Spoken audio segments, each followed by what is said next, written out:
جو میرے نیچے کے حصہ بدن میں ہے وہ بیماری ذیابیطس ہے، ایک مدت سے دامنگیر ہے اور بسا اوقات 100 دفعہ رات کو یا دن کو پیشاب آتا ہے، اور اس قدر کثرت پیشاب سے جس قدر عوارض ذوف وغیرہ ہوتے ہیں وہ سب میرے شامل حال رہتے ہیں۔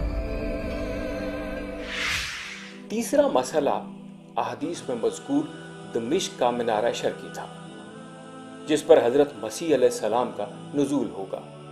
یہاں مرزا غلام احمد نے دمشق کے لفظ کی طرح اس کی تعویل کی زحمت برداشت کرنے کی بجائے یہی مناسب جانا کہ قادیان کے مشرقی حصے میں ایک مینار ہی تعمیر کر دیا جائے۔ انہوں نے سن 1900 میں اس بات کا فیصلہ کیا اور حسب معمول مینار کی تعمیر کے لیے چندہ شروع کر دیا، لوگوں کو ترغیب دی اور 1902 میں اس مینارے کا سنگ بنیاد بھی رکھ دیا۔ اگرچہ اس مینارے کی تکمیل ان کی زندگی میں نہ ہو سکی۔ پھر ایک مسئلہ یہ بھی تھا کہ احادیث میں جس مسیح علیہ السلام کی دوبارہ آمد کی اطلاع دی گئی ہے اس کے بارے میں تواتر کے ساتھ 2 ٹوک لفظوں میں یہ تشریح کر دی گئی ہے کہ وہ وہی مسیح علیہ السلام ہوں گے جو حضرت مریم علیہ السلام کے بیٹے ہیں۔ مرزا صاحب نے شروع میں تو ان احادیث کی تعویل اس طرح کی کہ یہاں مسیح کا لفظ مجاز اور استعارہ ہے، نہ کہ حقیقی معنوں میں، لیکن اس تشریح سے لگتا ہے کہ وہ خود بھی مطمئن نہ ہوئے، کیونکہ حقائق تو بہرحال یہی تھے کہ وہ چراغ بی بی کے بیٹے ہیں، نہ کہ حضرت مریم علیہ السلام کے۔ چنانچہ اپنی کتاب کشتی نوح میں لکھتے ہیں، وہ خدا نے براہین احمدیہ کے تیسرے حصہ میں میرا نام مریم رکھا، پھر 2 برس تک صفت مریمیت میں نے پرورش پائی اور پردہ میں نشو و نما پاتا رہا۔ پھر جب اس پر 2 برس گزر گئے تو مریم کی طرح عیسیٰ کی روح مجھ میں نفخ کی گئی اور استعارہ کے رنگ میں مجھے حاملہ ٹھہرایا گیا، اور آخر کئی مہینے کے بعد، جو 10 مہینے سے زیادہ نہیں، بدریہ الہام کے مجھے مریم سے عیسیٰ بنایا گیا، بس اس طور سے میں ابن مریم ٹھہرا۔ اس طرح مرزا صاحب مسیح مسیح سے جمپ لگا کر مسیح ابن مریم بن گئے، لیکن ان تمام دعووں کے باوجود سن 1900 تک مرزا صاحب ختم نبوت کے عقیدے پر قائم دکھائی دیتے ہیں۔ وہ صاف لفظوں میں لکھتے ہیں، ہمیں محمد کے بعد کسی نبی کی حاجت نہیں، بھلا یہ مجھ سے ہو سکتا ہے کہ نبوت کا دعویٰ کر کے کافر بنوں؟ اگرچہ نبی اور رسول بننے کی طرف مرزا صاحب کا میلان سن 1900 سے پہلے بھی ملتا ہے، لیکن ساتھ ہی وہ یہ وضاحت بھی کر دیتے ہیں کہ یہ الفاظ وہ استعارے کے طور پر استعمال کر رہے ہیں، نہ کہ شرعی اصطلاح کے طور پر۔ سن 1900 میں مرزا صاحب نے اپنے خاص مریدوں کے سامنے اپنے آپ کو نبی کہنا شروع کیا۔ مرزا صاحب کی زندگی کے غیر جانبدار مطالعے سے یہ پتہ چلتا ہے کہ ان کے اعلانات اور دعووں میں ایک تدریج ہے، وہ ایک منصوبے کے تحت آگے بڑھ رہے تھے۔ مناظر اسلام سے خدا کا رسول بننے کے اس سفر میں وہ اطمینان کر لینا چاہتے تھے کہ کیا لوگوں کی عقیدت اس درجے تک پہنچ گئی ہے کہ وہ ان کے نئے دعوے کو قبول کر سکیں۔ مرزا صاحب کے خیال میں یہ وقت آ چکا تھا، چنانچہ انہوں نے بہت واضح انداز میں نبوت کا دعویٰ کرنا شروع کیا۔ انہوں نے 1902 میں ایک رسالہ تحفۃ الندوہ کے نام سے لکھا۔ اس رسالے میں لکھتے ہیں، بس جیسا کہ میں نے بار بار بیان کر دیا ہے کہ یہ کلام جو میں سناتا ہوں یہ قطعی اور یقینی طور پر خدا کا کلام ہے، جیسا کہ قرآن اور تورات خدا کا کلام ہے، اور میں خدا کا ذلی اور بروزی طور پر نبی ہوں، اور ہر ایک مسلمان کو دینی امور میں میری اطاعت واجب ہے، اور ہر ایک جس کو میری تبلیغ پہنچ گئی ہے گو وہ مسلمان ہے، مگر مجھے اپنا حکم نہیں ٹھہراتا اور نہ مجھے مسیح موعود مانتا ہے، اور نہ میری وحی کو خدا کی طرف سے جانتا ہے، وہ آسمان پر قابل مواخذہ ہے۔ مرزا صاحب حالات و واقعات کے مطابق اپنے دعووں میں ترمیم بھی کرتے رہتے تھے۔ جب ختم نبوت کے حوالے سے ان پر اعتراض کیا گیا تو انہوں نے کہا کہ وہ مستقل نبی نہیں بلکہ امتی نبی ہیں۔ جیسے شاعری میں ایک اصطلاح ہوتی ہے شدر غربا، دو انمل چیزوں کو جوڑ دیا جائے، یا تو نبی ہوگا یا امتی ہوگا۔ امتی نبی کا مطلب ہوا کہ میں پرندہ انسان ہوں، میں اندھا بینا ہوں، میں بہرا شنوا ہوں۔ یہ کیا مطلب ہوا ان چیزوں؟ یہی ہے، یہ سب چیزیں عبرت دلاتی ہیں کہ حق سے انحراف کس طرح عقل کو خبط کر دیتا ہے۔ ہمیں یہ بات ضرور ذہن میں رکھنی چاہیے کہ پیغمبر اصل میں ملت کی اساس ہوتا ہے۔ یہ بات علامہ اقبال نے بھی بیان کی اپنے مشہور جو اسلام اور احمدیزم پہ جو انہوں نے آرٹیکل لکھا تھا کہ پیغمبر سے ملت بنتی ہے، یعنی یوں نہیں ہو، عقیدے سے ملت بھی بنتی ہے یقیناً، لیکن عقائد کی انٹرپریٹیشن میں بہت ایک ورائٹی ہوتی ہے۔ جیسے الہامی روایت کے بارے میں بہت ساری ورائٹیز ہیں۔ پیغمبر یہ کرتا ہے کہ وہ ایک تعبیر پر لوگوں کو جمع کرتا ہے، اس سے ایک اجتماعیت کی اساس پیدا ہوتی ہے۔ اس لیے اگر پیغمبر دو ہو جائیں یا پیغمبر ایک سے زیادہ ہو جائیں تو اجتماعیت کی اساس الہامی روایت کے اندر موجود نہیں رہتی، یعنی سیاسی نظم میں تو قائم رہ سکتی ہے، کسی اور نظم میں قائم رہ سکتی ہے۔ جب ہم الہامی روایت میں کسی اجتماعیت کے لیے اساس کو تلاش کرتے ہیں تو پیغمبر کے وجود کے سوا ہمیں کوئی اساس نہیں ہے۔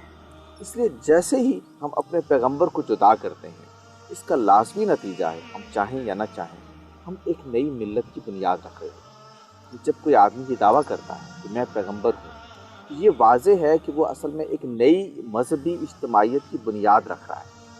وہ چاہے یا نہ چاہے، وہ جو بات کہتا رہے، وہ کہتا رہے کہ میں کوئی بروزی پیغمبر ہوں، یہ کہتا رہے کہ میں کوئی ذلی پیغمبر ہوں، لیکن یہ بات واضح ہے کہ جیسے ہی وہ اپنے آپ کو پیغمبر ڈکلیئر کرتا ہے، اس کے بعد یہ متعین ہو جاتا ہے کہ اب ایک نئی ملت کی بنیاد رکھ دی گئی۔ تو رسالت مآب صلی اللہ علیہ وسلم نے وہ اجتماعیت کی اساس فراہم کی۔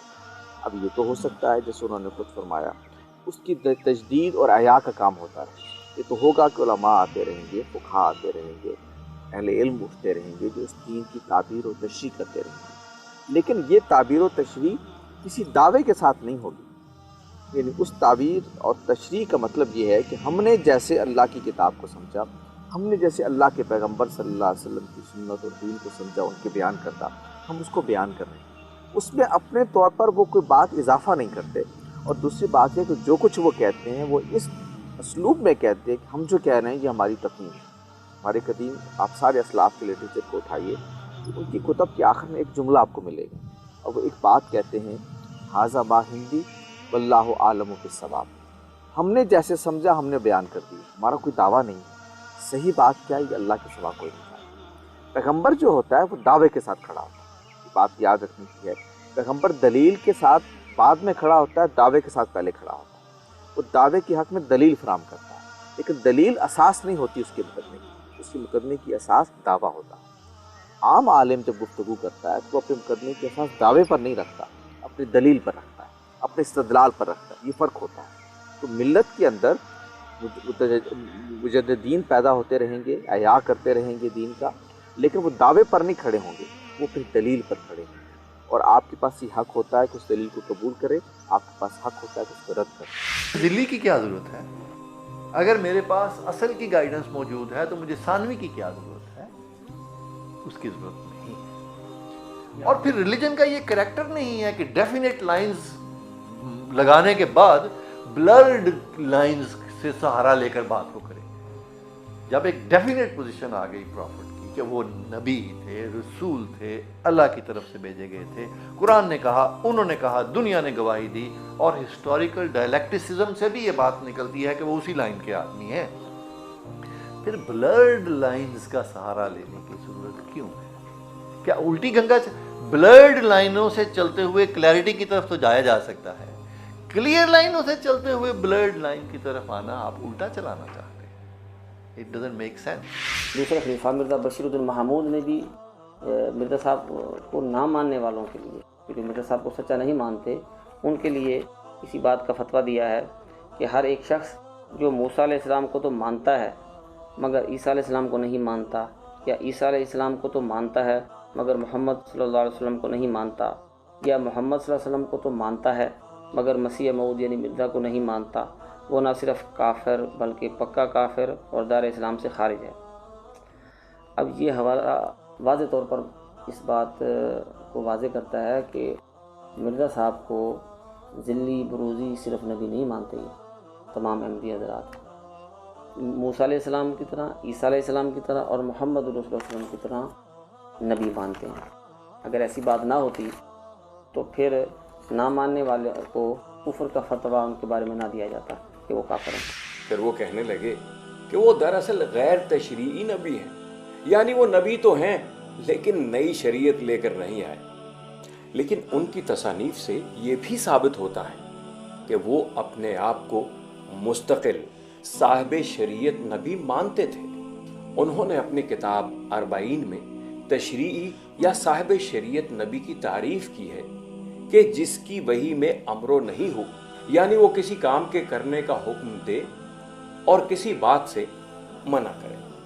وہ مزید لکھتے ہیں کہ صاحب شریعت نبی کے لیے یہ ضروری نہیں کہ وہ نئے احکام لائے، اگر وہ گزشتہ نبی کے امر و نہی کو جاری کرے تو وہ بھی صاحب شریعت نبی ہے۔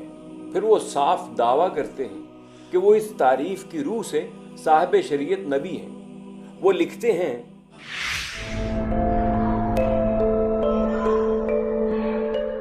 ماں سوا اس کے یہ بھی تو سمجھو کہ شریعت کیا چیز ہے جس نے اپنی وحی کے ذریعے سے چند امر و نہی بیان کیے اور اپنی امت کے لیے ایک قانون مقرر کیا، وہی صاحب شریعت ہو گیا۔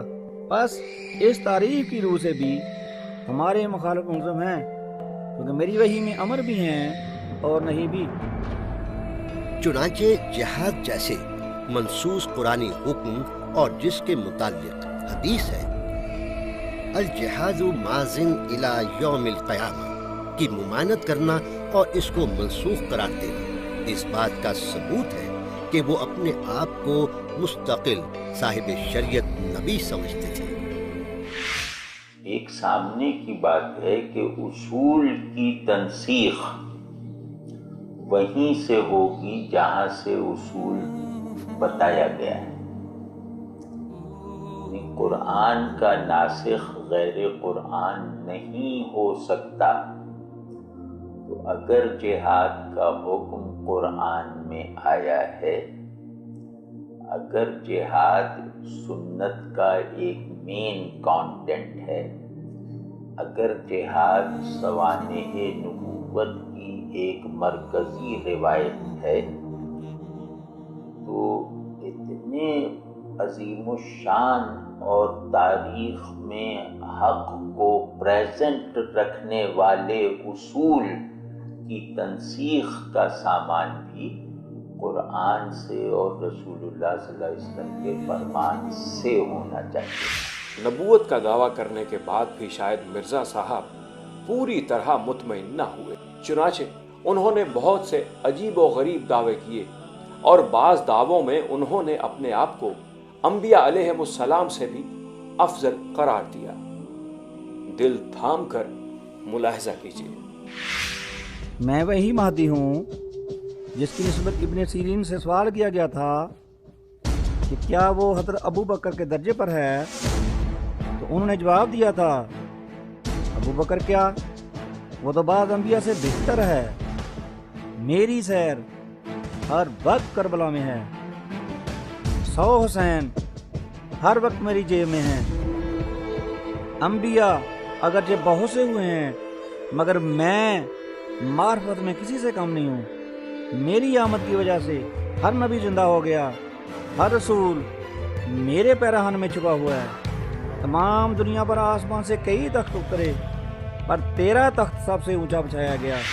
بعض لوگوں کے لیے اپنی اتھارٹی امپوز کرنا، اسے اسٹیبلش کرنا ایک بہت بڑا سائیکک آئیڈیل ہوتا ہے۔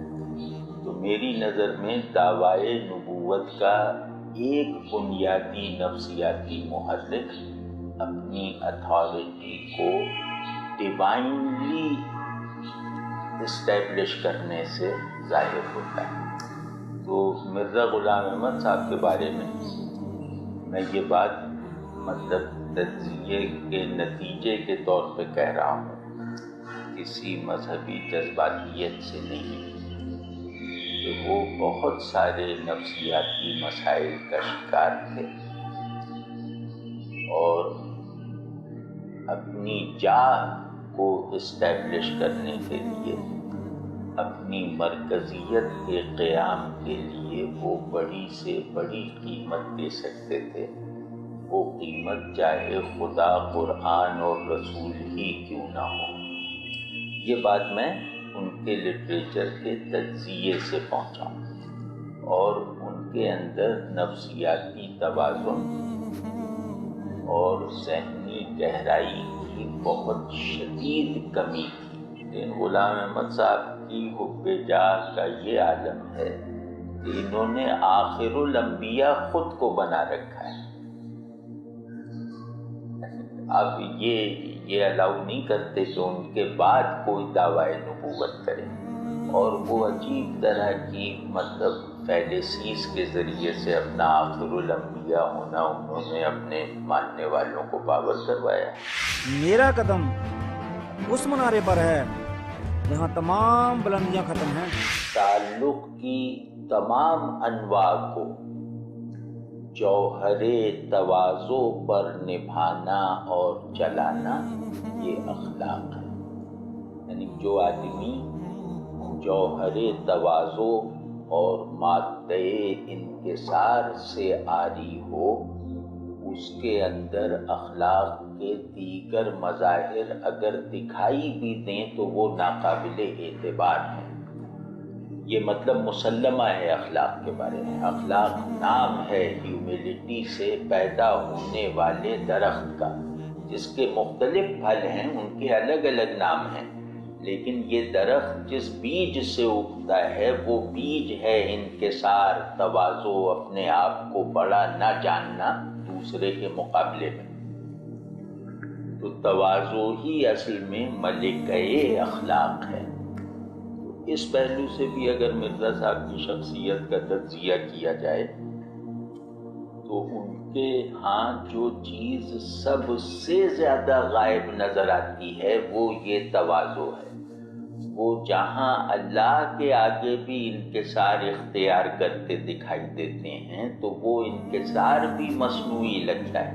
مثلا ایک جگہ کہتے ہیں کہ اللہ جوہر شناس ہے، جبھی تو میرے پاس لوگوں کو بھیجتا ہے۔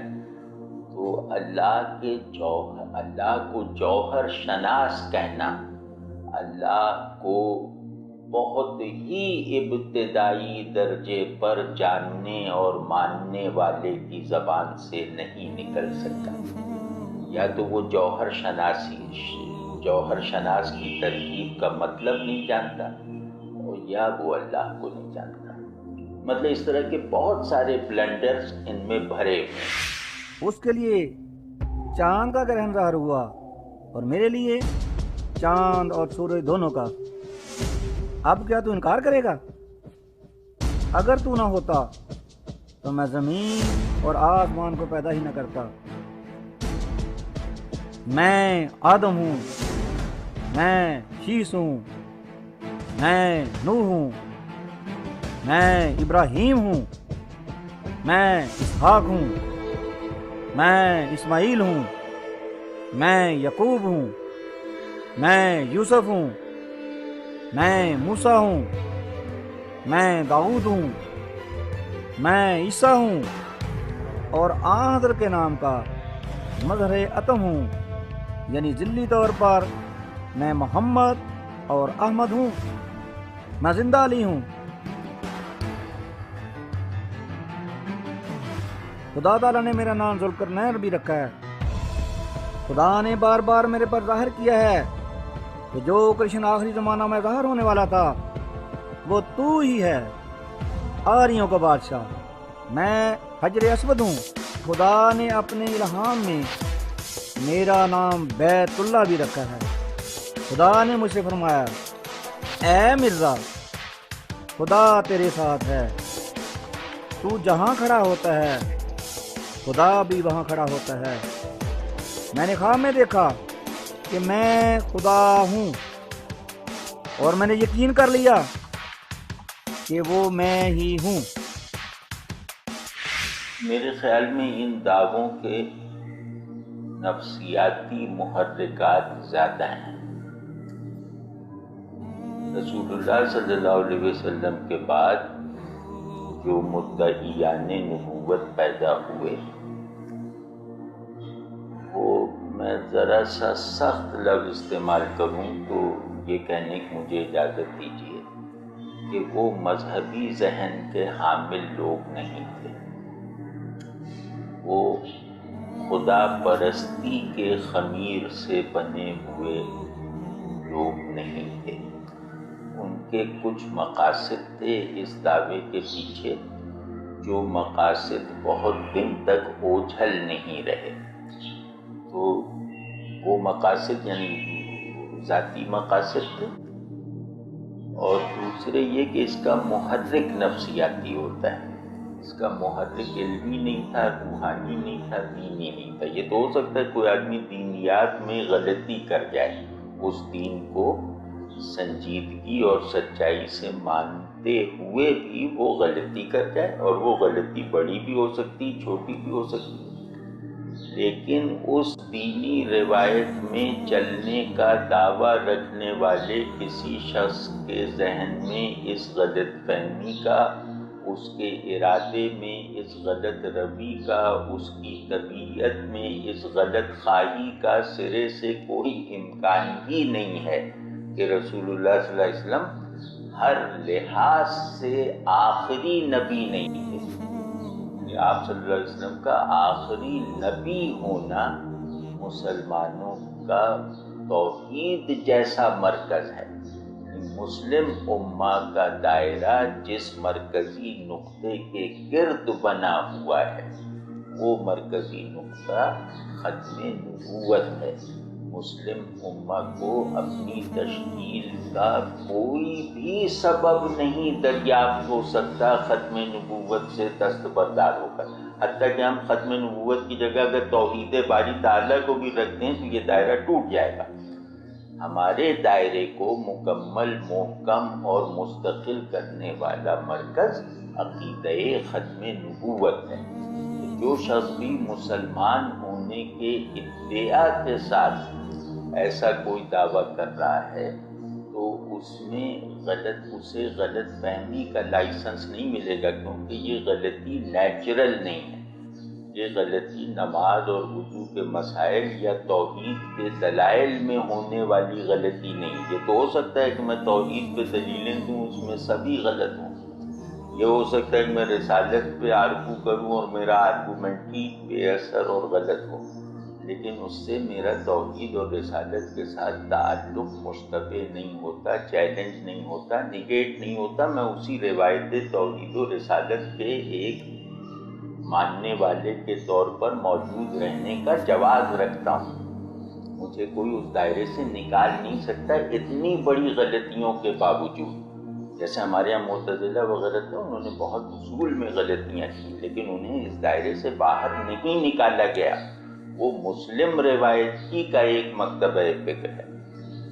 تو لیکن ایسی غلطی کہ آدمی سمندر پہ کدال چلانے لگے تو اس کو کہا جائے گا کہ اس سے سمندر سے کوئی تعلق نہیں۔ جو مٹی میں تیراکی کرنے کا مظاہرہ کرے اس کے بارے میں یہ کہا جائے گا کہ اس کا زمین سے کوئی تعلق نہیں۔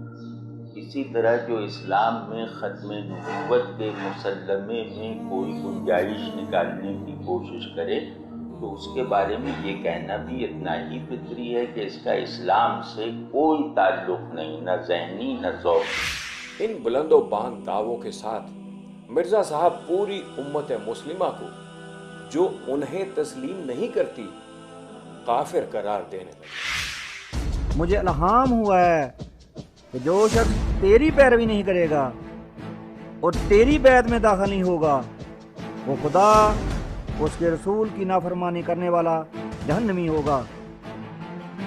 خدا تعالیٰ نے میرے پر ظاہر کیا ہے کہ ہر ایک وہ شخص جس کو میری دعوت پہنچی ہے اور اس نے مجھے قبول نہیں کیا ہے وہ مسلمان نہیں ہے۔ مرزا بشیر الدین محمود اپنی کتاب آئینہ صداقت میں لکھتے ہیں، ہمارا یہ فرض ہے کہ غیر احمدیوں کو مسلمان نہ سمجھیں اور ان کے پیچھے نماز نہ پڑھیں۔ اس طرح بانی جماعت اور بعد میں آنے والے لوگوں نے خود ہی اپنے آپ کو ملت اسلامیہ سے منقطع کر لیا۔ دیکھیں جی، پاکستان جب بنا تھا تو انہوں نے اپنے آپ کو مسلمانوں سے ایک الگ، وہ تو کہتے ہیں جی ہمیں الگ کیا گیا، انہوں نے خود ابتدا ہی اس بات سے کی، انہوں نے کہا جی ہم ایک الگ مذہب ہے، اور انہوں نے اپنے آفیسرز کے نام بھی لسٹ باؤنڈری کمیشن کو دیے اور اس میں آرم سروسز کے اندر بھی جو ان کے لوگ تھے، سول سروس کے اندر لوگ تھے، جو ان کی کمیونٹی کی تعداد تھی وہ بھی بڑھا چڑھا کر انہوں نے یہ بیان کی کہ جی ہم نہ ہندو ہیں نہ مسلمان ہیں، ہم ایک الگ مذہب ہیں۔ اور ان کے جو بڑے تھے بشیر الدین محمود صاحب، ان سے کسی نے پوچھا کہ اگر کوئی مسلمانوں میں سے کوئی مر جائے تو اس کے جنازے میں شریک ہونا، ان کا قتل نہیں۔ انہوں نے کہا جی اگر کوئی بچہ فوت ہو جائے جس کو بھی پتہ بھی نہ ہو کہ آپ نے کوئی اعلان کیا ہوا نبوت کا کہ نہیں، انہوں نے کہا کہ یہ مذہب کا معاملہ ہے، یہ سوشل ریلیشن شپ کا معاملہ نہیں ہے، وہ اس میں بھی آپ شریک نہیں ہو سکتے۔ اس قدر سختی، تو اس وجہ سے یہ انہوں نے اپنے آپ کو خود الگ کیا۔ قائد اعظم صاحب کا جنازہ، اس کی تصویریں موجود ہیں جس میں ساری دنیا جنازہ پڑھ رہی ہے، بانی پاکستان کا، جنہوں نے ان کو وزیر خارجہ رکھا تھا، اور یہ جو ہے ایک پتھر سا ہے اس کے اوپر بیٹھے ہوئے ہیں، وہ تصویر مجھے یاد ہے، بازو اوپر کیے ہوئے گرمی کی وجہ سے۔ تو بعد میں پریس والوں نے پوچھا ان سے کہ آپ جنازے میں شریک کیوں نہیں ہوئے؟ ان کا یہی سمجھ لیں کہ ایک اسلامی ملک کا میں غیر مسلم وزیر ہوں، یا ایک غیر مسلم ملک کا میں مسلمان وزیر ہوں، یعنی اگر وہ مسلمان ہے تو میں نہیں ہوں، اگر میں ہوں تو وہ نہیں ہے۔ اس لیے یعنی ایک تہذیبی سلسلے کے اندر ایک پرامن بقائے باہمی کے تحت غیر مسلم بھی جنازوں میں شریک ہو جاتے، کھڑے ہو جاتے ہیں، انہیں یہ بھی گوارا نہیں کیا۔